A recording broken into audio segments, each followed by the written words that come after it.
¿Quiénes son los personajes detrás de la ciencia? Esto es Science Behind the Glass, Illuminating the Human Side.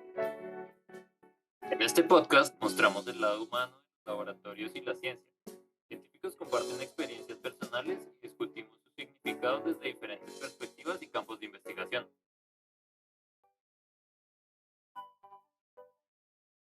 Bienvenidos a Science Behind the Glass, Illuminating the Human Side.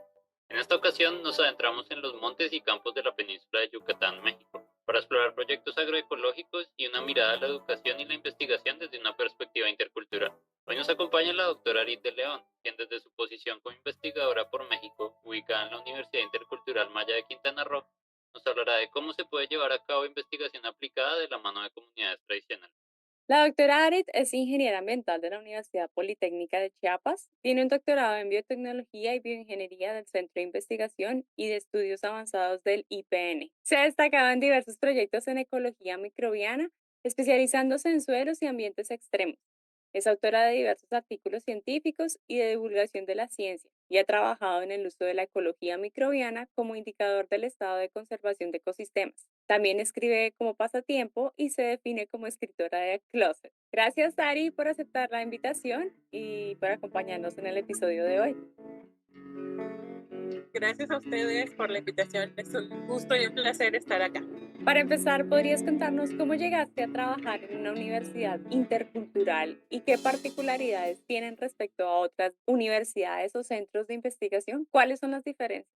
Claro, estoy en la Universidad Intercultural Maya de Quintana Roo porque, bueno, como parte de un programa que tiene el Consejo Nacional de Humanidades, Ciencia y Tecnología, que es el programa de Investigadores por México. Entonces, digamos que apliqué a la convocatoria y fue un concurso y pues fui seleccionada. También yo conocí la universidad un año antes, justo, pues desde que conocí las instalaciones y cómo trabajaban y los proyectos que se llevaban a cabo, pues yo como esta parte de imaginarme ahí, ¿no?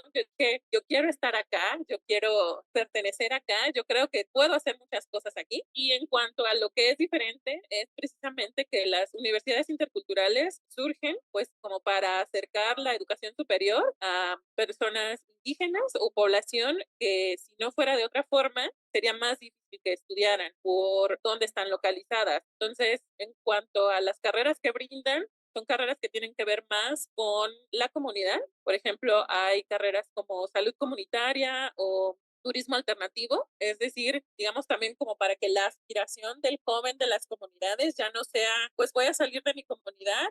Y en el caso de la península de Yucatán, hasta hace poco, pues la aspiración era salir e irse a la zona turística, ¿no? A Cancún, a un gran resort, a ver en qué encuentran trabajo, que pues trabajo sí hay, ¿no? Pero entonces esta parte de la migración de los jóvenes y la pérdida de la fuerza laboral para las comunidades, que son los jóvenes, ¿no? Que se iban. Entonces surgen a inicios de los 2000 en diferentes partes de México, incluyendo la península de Yucatán, específicamente la Universidad Intercultural Maya de Quintana Roo.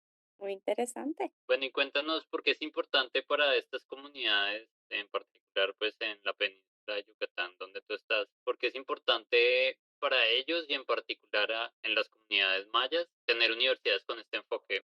Claro, pues bueno, hace rato mencionaba yo algo de la migración. Justo al no haber una universidad cerca o más cercana, pues es más difícil que terminen una carrera universitaria o una carrera técnica. Muchas de las opciones de estudio de la universidad tienen una primera opción como técnico y luego estudias unos semestres más y tienes tu licenciatura o ingeniería. Pero si no fuera por esta universidad, difícilmente los jóvenes de ahí estudiarían una carrera porque tendrían que irse a poblaciones más grandes, como lo son Mérida o Cancún, y pues más lejos de su familia y también pues pagando rentas más caras, el transporte y todo lo que implica. También como desde el punto de vista personal, pues, yo creo que donde yo nací hubiera existido esta opción, incluso toda mi educación hubiera sido diferente, porque en caso de mi familia, mis papás, cuando nosotros éramos muy pequeños, decidieron toda la familia migrar a una ciudad más grande, pues con la mira o con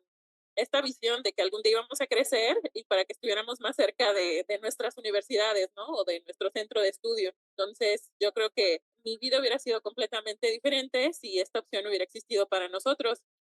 Yo creo que también muchas personas pues de las comunidades o del municipio donde estoy. Aún así, muchos de los estudiantes no son de ahí, son de otras comunidades que están un poco más alejadas o más remotas. Es decir, Les da la oportunidad de estar no solamente con las familias, sino reducir costos y la oportunidad de estudiar, ¿no? De incentivar a estudiar y a continuar como que esa parte académica o esa parte social y trabajar en ese mismo lugar donde ellos crecen, ¿no? claro, ajá, justo eso. También la idea es que son como dos cosas, ¿no? Aparte de profesionalizar el conocimiento, porque muchos de los conocimientos pues ya existen o han sido transmitidos de generación en generación, simplemente pues no están sistematizados o no están profesionalizados. Eso por un lado. Por otro también que surja en los jóvenes como este sentimiento de apropiación, ¿no? Que se sienta orgullo del conocimiento que se tiene, de como ese legado ancestral, del cuidado de ese conocimiento o del resguardo de ese conocimiento y esa aplicación. Y por lo mismo, también la opción de pues trabajar en donde tú creciste o con la comunidad que tú conoces, sin necesidad de irte súper lejos a aplicar lo que sueñas, ¿no? O lo que aprendiste. Claro, y para allá iba justo con lo de los programas que dices que ofrecen programas técnicos y pues probablemente ellos ya llevan mucho tiempo desempeñando una labor técnica, digamos, dentro de sus comunidades, pero es importante que una institución educativa como tal enmarque eso en un programa y busque que no se pierdan este tipo de habilidades pues de la gente que vive allá. Claro, también para, como desde el punto de vista del trabajador, ¿no? Tu trabajo no vale lo mismo si, desafortunadamente, si no tienes un documento, ¿no? Que respalde Un título. que, Sí. ajá, el título, ¿no? Entonces, aunque sí seas el super wow, mejor apicultor del mundo, Ujú. pero no, pues es que nunca fue a la universidad o no, es que no es ni técnico, no es ni nada. Entonces, también la parte en cómo se valora el trabajo y cómo es remunerado también es importante en ese sentido. Entonces, de eso la universidad, digamos que responde a varias problemáticas. Ah, perfecto. Y ya que nos contaste un poco de cómo tú trabajas con las comunidades, ¿podrías contarnos un poco qué es la agroecología y por qué crees que es importante? La agroecología es un acercamiento diferente a la explotación de los recursos naturales. No tiene nada que ver con el monocultivo. Bueno, yo luego digo que los mayas lo sabían o sabían mucho más que nosotros, ¿no? En la península de Yucatán existe, por ejemplo, la milpa maya, que consta de la siembra en simbiosis de diferentes cultivos: maíz, calabaza, frijol o algún tipo de frijol, que a su vez se asocia con otras hortalizas y se va rotando. También tiene un sistema que se llama tumba, rosa y quema. Tradicionalmente, o en muchas comunidades mayas se sigue haciendo, pero este conocimiento, digamos que permite al suelo conservar sus características que le permiten seguir siendo fértil. También otra cosa importante es que en la península de Yucatán existe poco suelo en sí. O sea, si tú escarbas cualquier lugar de la península, son pocos los centímetros que tienes antes de llegar a roca. Entonces, es un suelo como especial, por así decirlo, que no está hecho para el monocultivo. Entonces, la agroecología es el nombre moderno de algo antiguo, ¿no? O viéndolo desde el punto de vista de la milpa maya. La universidad o una de las carreras es ingeniería en agroecología y en todo este conocimiento que se tiene, que se transmiten, porque lo cierto es que si vives en una familia ahí, lo más probable es que en algún momento de tu vida te hayan llevado a la milpa a ayudar, ya sea de niño a hacer los hoyitos donde se siembra el maíz, o a arar la tierra, o a poner el maíz, o a regar o a cuidar todo eso. Entonces, normalmente es conocimiento que los muchachos tienen. Digamos que mi acercamiento a las comunidades pues sigue o continúa siendo de mucha humildad, porque considero que tengo mucho más que aprender yo de ellos que ellos de mí, y pues también ir descubriendo juntos todas las opciones que hay, ¿no? No se trata solo de la explotación para conseguir, sino también de esta conciencia que necesitamos de los recursos, ¿no? Entonces también hay que cuidarlos, ¿no? Hay también, en cuanto a la milpa maya, toda una serie de observaciones del entorno, de las estrellas, del tiempo, lo que se llama las cabañuelas, cuando salen las hormigas con sus larvas. Entonces eso indica que pronto va a llover. Entonces todo lo que tiene que ver con el ciclo del cultivo o el maíz, que es sagrado para los mayas, se sigue practicando. Estas relaciones es diferente, es interesante observarlas, pero también apreciarlas. Mientras yo más conozco, más como que aprecio y admiro tanto el conocimiento y pues cómo se conservan. Es perfecto porque, por ejemplo, aquí con los aborígenes de Australia, ellos tienen mucho conocimiento en lo que son control de cultivos a través de las quemas. Y ellos saben muy bien, por ejemplo, cuando es en verano o antes de que llegue el verano, que hay que hacer ciertas quemas para evitar incendios forestales. Pero eso es un conocimiento muy antiguo que se ha venido como mezclando más con la tecnología y entendiéndolo un poquito más.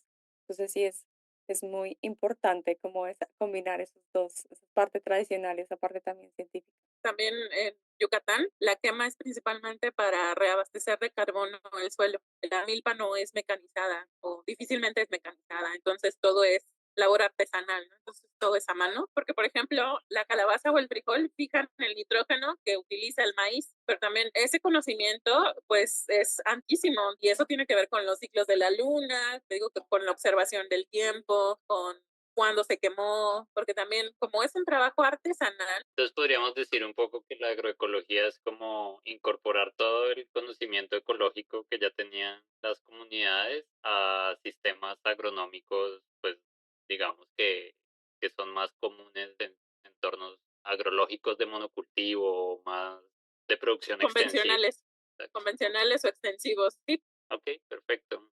Entonces, bueno, para seguir avanzando, cuéntanos desde tus proyectos en la Universidad Intercultural, ¿cómo crees que tu conocimiento de sistemas microbianos tiene aplicaciones en las actividades y en las visiones de las comunidades tradicionales? tú como yo sabemos que pues, las bacterias están en todos lados, ¿no? Los microorganismos están en todos lados. Desde el punto de vista como del productor o del agricultor, lo interesante para mí ahorita ha sido como transmitir la curiosidad que yo tengo, ¿no?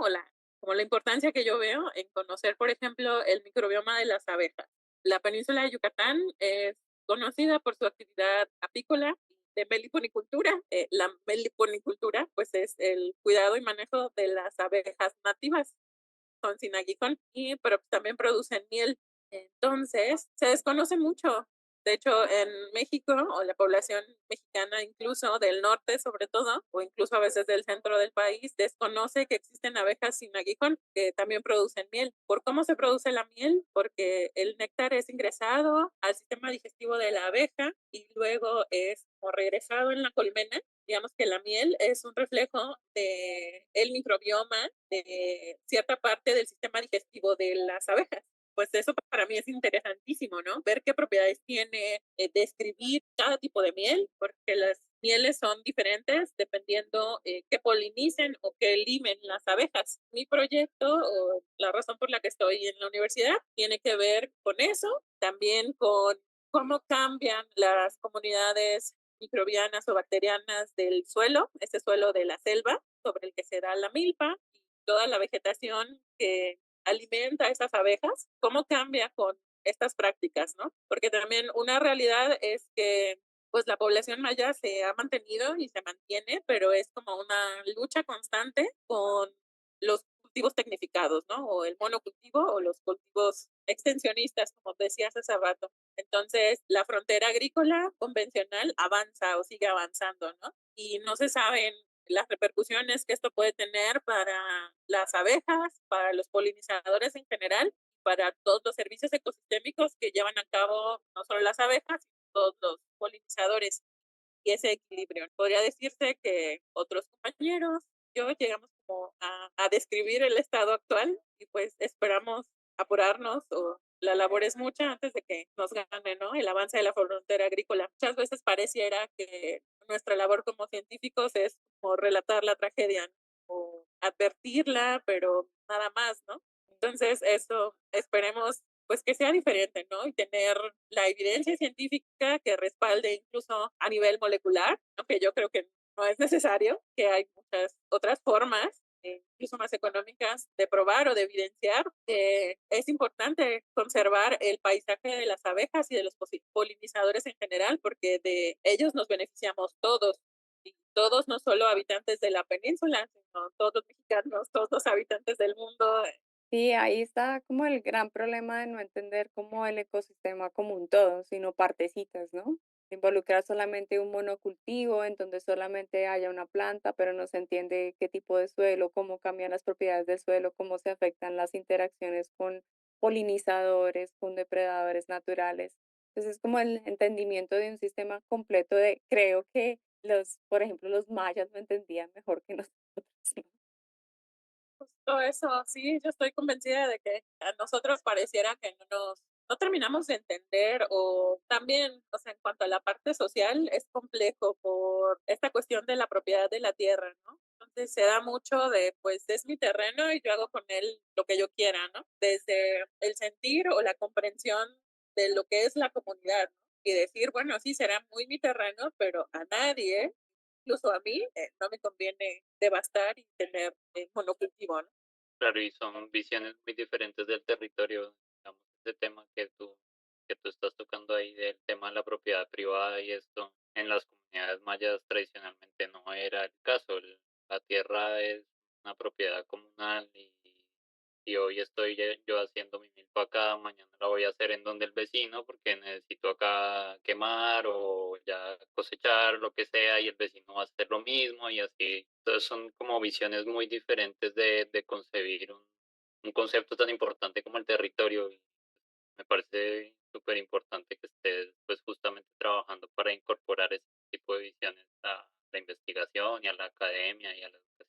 Es necesario y también somos varios investigadores e investigadoras por México que estamos ahí, que pues que nos sumamos a los esfuerzos que ya habían, o que ya existían en la universidad. También es algo que yo reconozco y aplaudo de la Universidad Intercultural Maya de Quintana Roo, porque es algo como que en mi carrera científica yo no había visto o observado, ¿no? Como esta vinculación de que lo que se hace en la ciencia sea de uso del productor, ¿no? Que el productor lo entienda o inclusive que la necesidad misma de conocer ciertas cosas venga del productor. Bueno, aquí observamos un problema o una problemática, y saber quiénes son los involucrados, invitar a todos a dialogar, a pensar en soluciones, a ver en qué se puede hacer. Pues eso ha estado muy enriquecedor. Sí, es fantástico. Y ahora que has contado un poco las experiencias que has tenido como con las comunidades, ¿cómo has visto, cómo has interactuado con esas comunidades de la península de Yucatán? Y cómo, bueno, ya nos contaste un poco, pero cómo has aplicado o propuesto esa investigación aplicada a estas actividades que realizas con esas comunidades.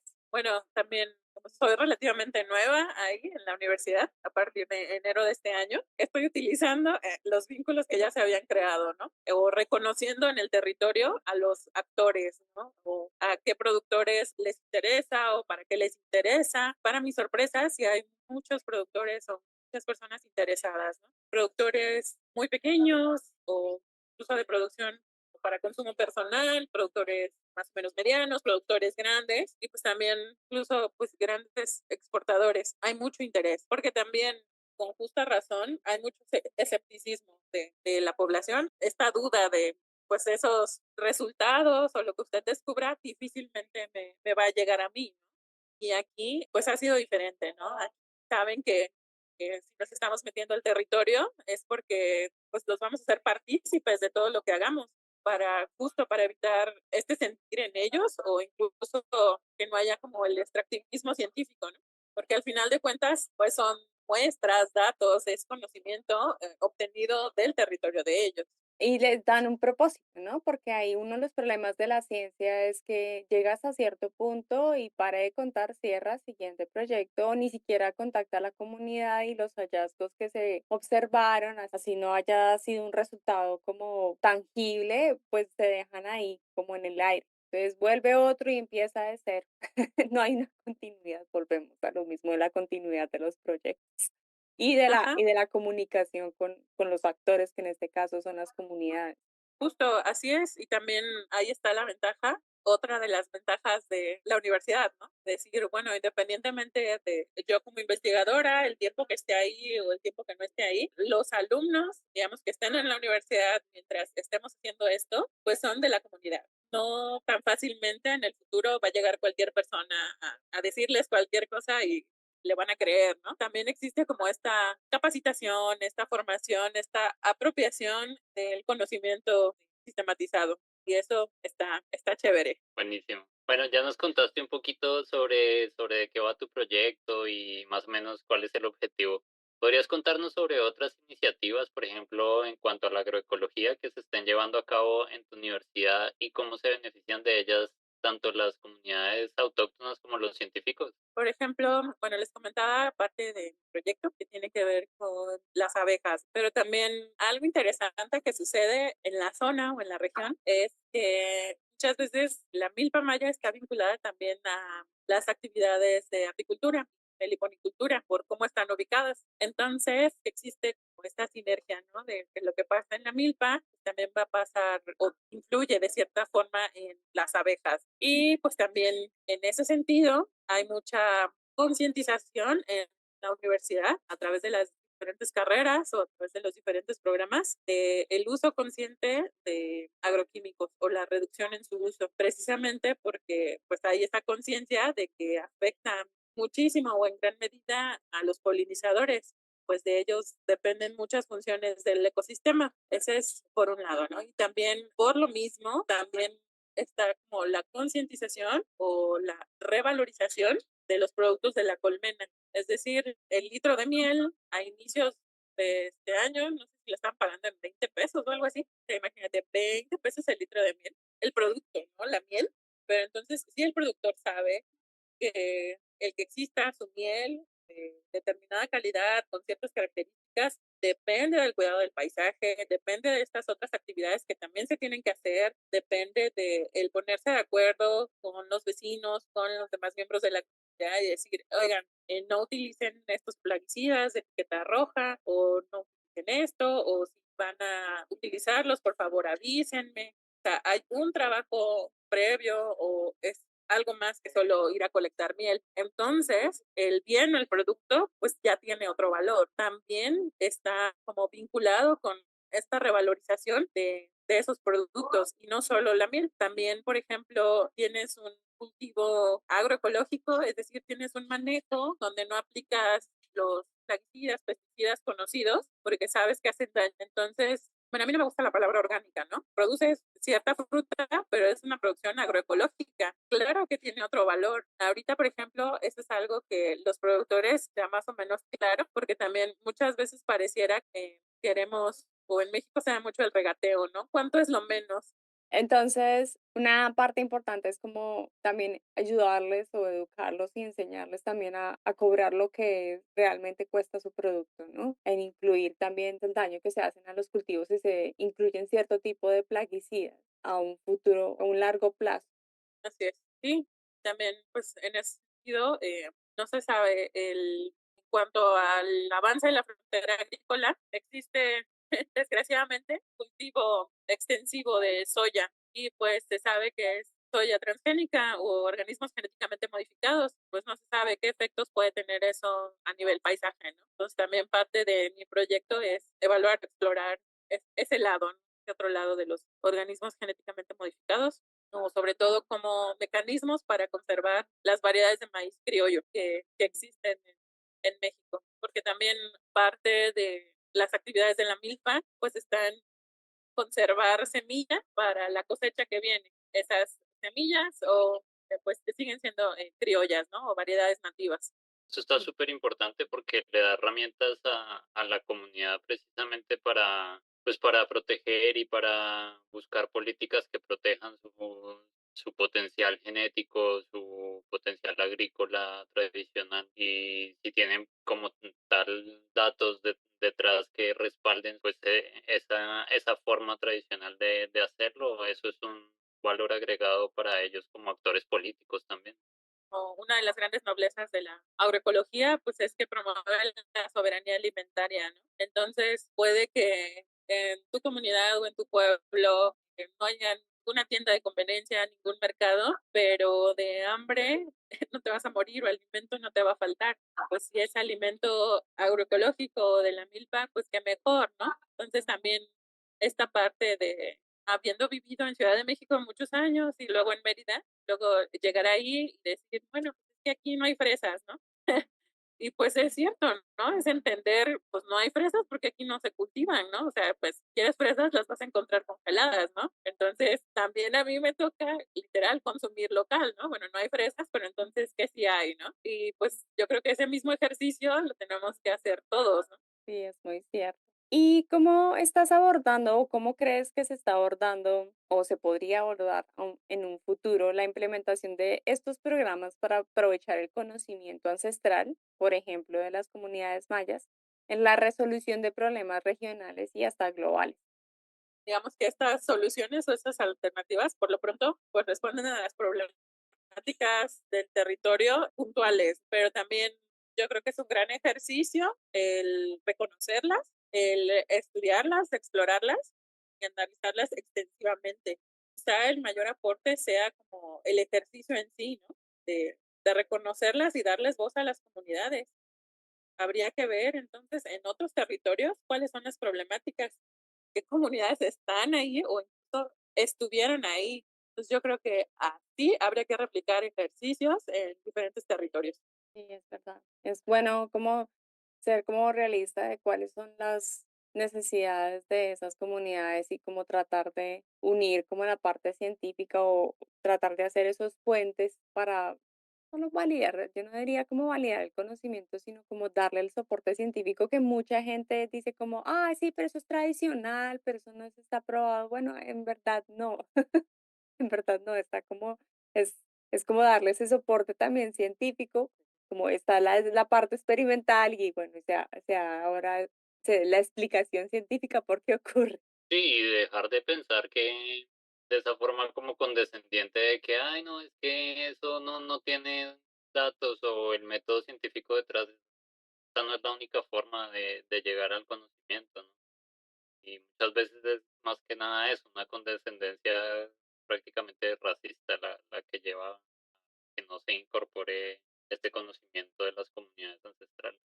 Claro, pues también ahí está la interculturalidad o este diálogo entre culturas, ¿no? Es decir, todas las partes estar abiertas a escuchar de todos, porque eso es lo primero, ¿no? También para mí ha sido un ejercicio muy interesante el escuchar, simplemente, o sea, escuchar sin pensar en una respuesta, ¿no? Sin ponerme a pensar, ay, pues el artículo tal, eh, fulanito y colaboradores en el 2020 probaron esto y lo otro, ¿no? Es como, no, Ari, o sea, cállate y escucha, ¿no? ¿Cuál es la necesidad del señor, ¿no? O de la señora, ¿qué te está contando? El diálogo pues empieza con la escucha, ¿no? Es un buen Sí, ejercicio. justo para allá. Sí, justo para allá íbamos con la siguiente pregunta, que te queríamos preguntar si en tu opinión ves que existe una brecha entre justo el conocimiento tradicional o las comunidades tradicionales y la comunidad científica. Hasta antes de que yo llegara a la intercultural maya o hasta esta universidad, pues justo el acercamiento que había tenido y que reconozco que había tenido, pues era así, ¿no? Hasta cierto punto condescendiente, ¿no? Yo voy a venir a explicarles.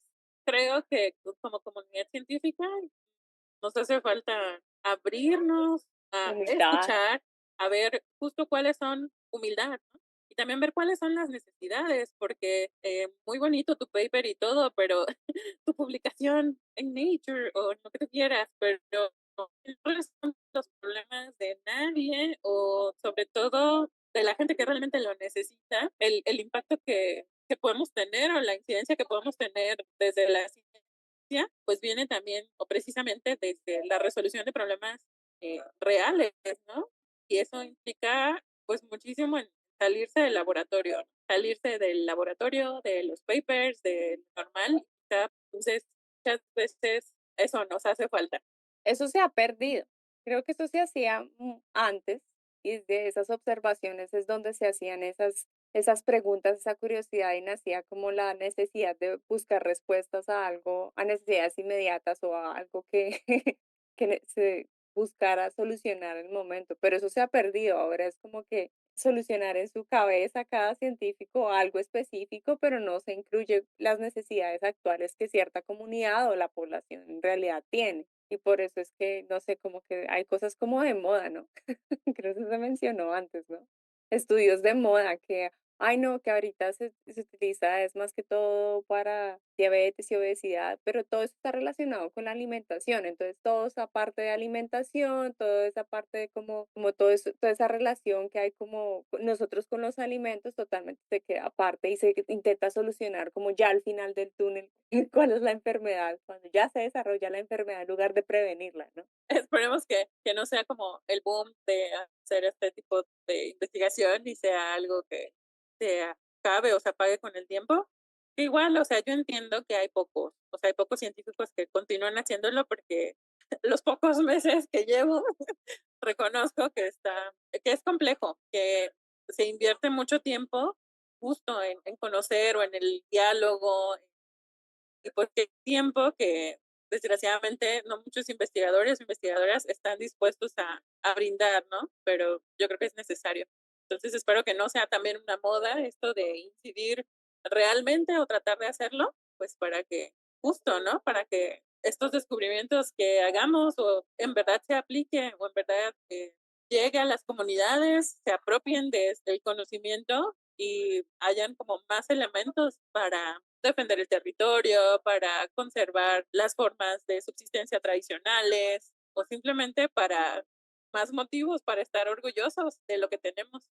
Y bueno, para finalizar, ¿quisieras contarnos alguna experiencia personal, alguna anécdota, aventura? Fuimos todos a una comunidad que se llama Pueblo de Miel, que hubo un foro o talleres de apicultura y meliponicultura. Entonces, para mi sorpresa, había de todo, ¿no? Productores de miel, acopiadores, diferentes secretarías de gobierno, muchos jóvenes, también había gente vendiendo sus productos de miel. Fue algo como que muy comunitario, como una de las primeras experiencias, acercamientos que yo tuve ya a la comunidad. Creo que no participé en nada, yo nada más llegué a observar y a escuchar, pero para mí fue muy enriquecedor, o sobre todo esta parte de decir, bueno, somos muchos los interesados, esta parte, ¿no? De mi acercamiento no solo o tiene que salir del laboratorio. Fue muy enriquecedor para mí y también como que me compromete, ¿no? Porque decir, bueno, yo no puedo tener menos compromiso que las demás personas. Sí, muchísimas gracias, suena muy emocionante. Es como que me dejó pensando cuando dijiste lo de las abejas y que en realidad era como el perfil de la microbiota, de la miel, y yo decía, "Ay, no había pensado en eso". Yo creo que la gente piensa que la miel aparece de la nada. Y yo creo que estaba yo en el mismo, apareció la miel, pero en realidad el proceso que ellas realizan y esa conexión, yo creo que mucha gente no la entiende. Yo nunca lo había pensado de esa manera. Así es, entonces también la miel como probiótico o prebiótico, pues no se ha explorado, o sea, todo el mundo dice, de hecho, tú dices miel y piensas en dulce o endulzante, y no solo es eso, o sea, también yo hace poco descubrí, o sea, todas las propiedades que tiene la miel y estoy así, y luego si me pongo a pensar en la comunidad microbiana, pues más, ¿no? Muchas gracias, Ari, por compartirnos todas estas experiencias personales y por todo ese emocionante conocimiento y explicar en palabras simples. ¿No? Que gracias a ustedes por la invitación. Qué buena entrevista. Nos escuchan muchos casos de la ciencia trabajando de la mano con comunidades locales o regionales o incluso pobladores tradicionales. Es un cambio de paradigma donde las comunidades tradicionales participan en y tienen un acceso de manera activa a los proyectos de investigación. No es como tradicionalmente se hace, que se les pide acceso a las comunidades, a lugares para poder realizar investigaciones y luego el conocimiento se queda en un documento o en un paper. Ahora se está trabajando de la mano con comunidades más activamente. Quizás se hizo en el pasado, pero no es muy común. Y lo que se está haciendo, por ejemplo, la doctora Arit, es logrando que se comuniquen las necesidades inmediatas de estas comunidades y se busquen soluciones a largo plazo para mejorar métodos tradicionales y combinar herramientas que puedan permitir el mejoramiento de la producción de cultivos, por ejemplo, o minimizar los impactos de actividades agropecuarias. ¿Qué piensas, Dani? Así es, desde la educación superior vimos cómo se pueden implementar estas iniciativas, primero brindando el servicio educativo para una comunidad históricamente excluida de estos niveles de formación y segundo, validando el conocimiento tradicional, de modo que es un gana-gana al combinar conocimiento tradicional, tecnología y ciencia. Otro punto relevante de hacer ciencia con las comunidades es capacitar en el uso de herramientas tecnológicas y aprender los usos tradicionales de recursos naturales. Esto teniendo presente las necesidades actuales de la comunidad, porque algo que pasa frecuentemente en ciencia es que las investigaciones, además de no tener continuidad, tampoco responden a una necesidad local. Claro está, es necesario comprender que para llegar a una ciencia aplicada debe haber una base científica básica. Es cierto. Por otro lado, considero que estas sinergias son maravillosas porque empoderan a los pobladores tradicionales de estas regiones para tomar decisiones sobre el desarrollo y el futuro de su comunidad. También empodera a los científicos porque les da evidencia in situ, por ejemplo, del estado de los recursos y la necesidad de conservarlos. Además, potencialmente estos nuevos actores académicos rurales o regionales, por llamarles de alguna manera, pueden ser valiosos aliados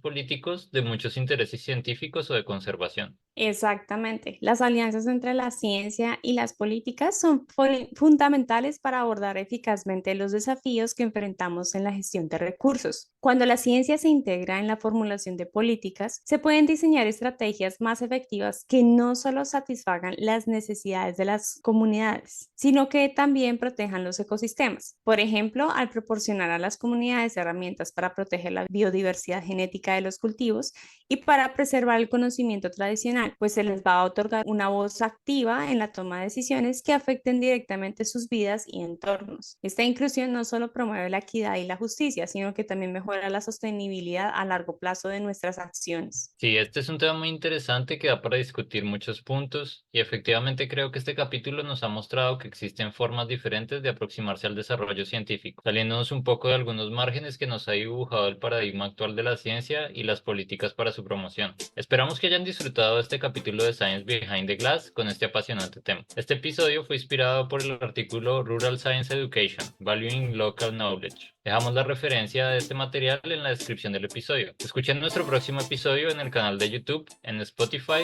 y en nuestro sitio web oficial. Síganos en nuestras redes sociales, en X, Facebook e Instagram. Música original de nuestro colega y amigo Bernardo Águila.